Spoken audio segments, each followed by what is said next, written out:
Oh yeah, Central ripping those mighty Eagles at NCCU. This is AudioNet Channel 9.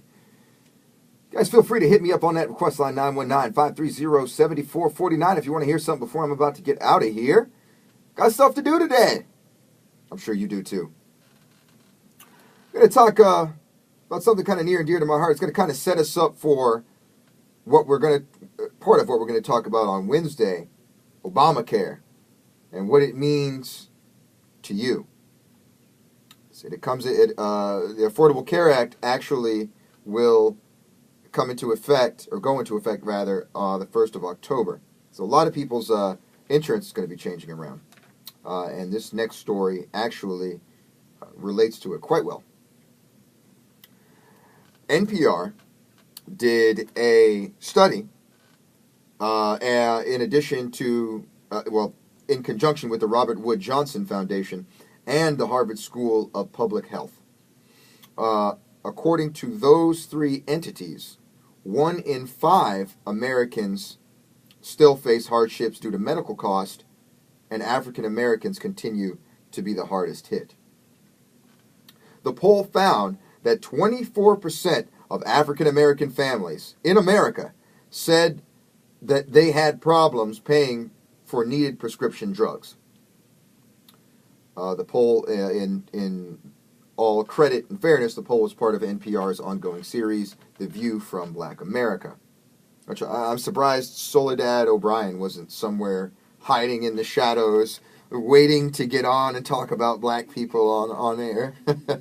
Who knows, maybe I'll even get an interview with Miss O'Brien. But anyway, in the response to an NPR Facebook call-out, a 30-year-old young woman of Fort Worth, Texas, wrote that she'll never forget being without health insurance and having to decide between medication for her high blood pressure, gas for her car, or food for the week.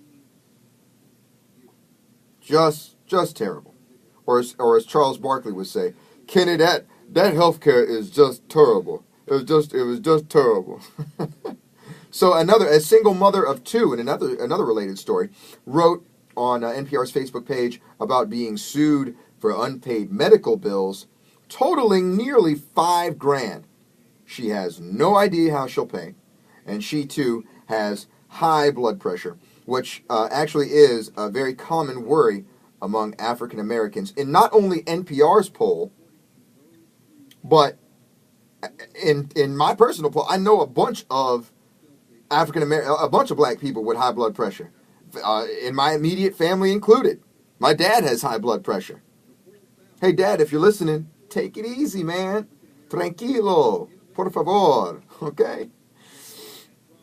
Part of the poll says the gentleman who was a professor, or is a professor of the health policy at the Harvard School for Public Health, that partnered with NPR for the survey, says, and I quote, "We specifically asked African American families what were the top concerns they had for health in their own families.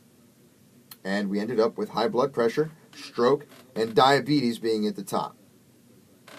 Well, at least they didn't say sickle cell anemia, right? I mean, those are pretty much all the quote-unquote black diseases, right?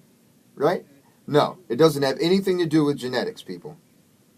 I'm sure Dr. Juong Lee in the biology department, he's actually a neuroscientist here on campus, would agree with me. On biologically speaking, that's not, it doesn't matter about race. The reason, my own hypothesis, why black people are so affected with high blood pressure, stroke, diabetes, is because diet, environmental issues, socioeconomic issues,